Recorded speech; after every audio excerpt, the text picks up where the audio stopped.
नमस्कार, मी सुलक्षणा कांबळे, उपेक्षित नायक या वृत्तवाहिनीची पत्रकार। आज आपल्याकडे चंद्रशेखर कुसाळकर आलेले आहेत आणि आज आपण दिलखुलासपणे त्यांच्याशी गप्पा मारणार आहोत। दादासाहेब फाळके हे खूप मोठं नाव ह्या भारताने आज कमवलेलं आहे आणि ह्या भारताला त्यांनी चलचित्रपट पहिला दिलेला आहे। तर त्याच्याविषयी आपण काही थोडक्यात माहिती घेणार आहोत। तर तुमच्याकडे त्याच्याबद्दल काही प्रश्न आहेत आमच्या वृत्तवाहिनीकडे, ते आम्ही मांडतो आहोत। तर तुमच्याकडे अपेक्षा आहे की ते उत्तर आम्हाला चांगलीच मिळतील। तर माझा पहिला प्रश्न आहे की दादासाहेब फाळकेंचे जे अवॉर्ड फंक्शन्स होतात, एवढे सगळे NGOs आहेत, तर ते NGOs पुरस्कार जाहीर करतात, त्याबद्दल तुमचं काय मत आहे? प्रथम मी माझी ओळख चंद्रशेखर कुसाळकर, दादासाहेब फाळके यांचा नातू, त्यांच्या कनिष्ठ कन्येचा मी मुलगा।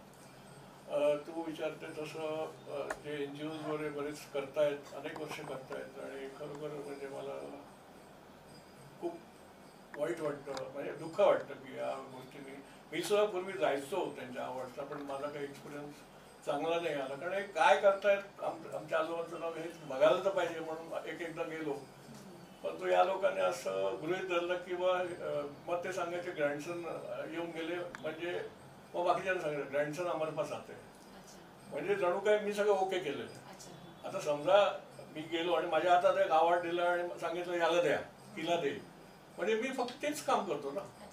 मला थोडंच माहिती असतं की त्यांनी कुठून पैसे आणले, बाकी काहीच माहित नसतं मला, अनलेस त्यांचे अकाउंट्स मला देत आहेत का बघायला, असं माझं म्हणणं की हे लोक गृहीत धरतात की यांना, म्हणजे लोकांना सांगायला, आणि मग ते दुसऱ्यांना असं सांगून बोलवतात की ग्रँडसन भी आते हमारे पास असं। पण ज्या पण NGOs मध्ये तुम्ही गेलात आतापर्यंत आणि अवॉर्ड फंक्शन्स वगैरे, तर ते रजिस्टर्ड आहेत का? कधी त्याची चौकशी तुम्ही केली का?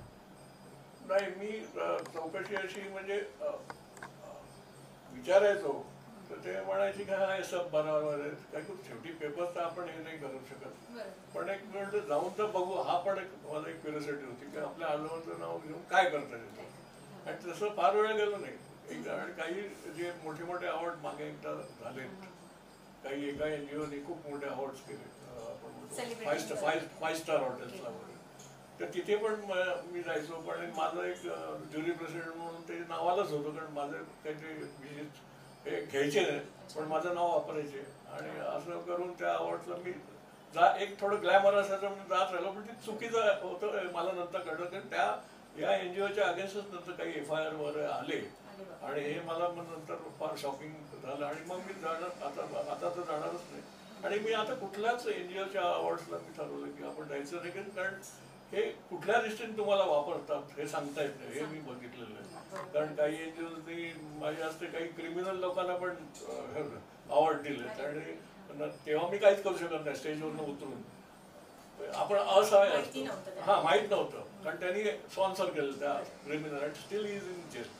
तर माझं म्हणणं की असं सगळं बघून मग मला नॉशिया आला की बाबा यांच्यात काय अर्थ नाही या लोकांमध्ये, म्हणजे आणि जसं बजेट तसं हे दुकानच या लोकांनी मांडलेलं, आपण म्हणतो ते दुकान असतं, तर ती अवॉर्ड्सची दुकानं फाळक्यांच्या नावाची, मोठं दुकान असेल तर मोठं 5 स्टार, छोटं असेल छोटं मीडियम, तर त्यांचं त्याप्रमाणे मग बजेट असतं। तर असं सगळं आपण म्हणतो की दुकानदारीच या लोकांनी केली, आणि ही कुठेतरी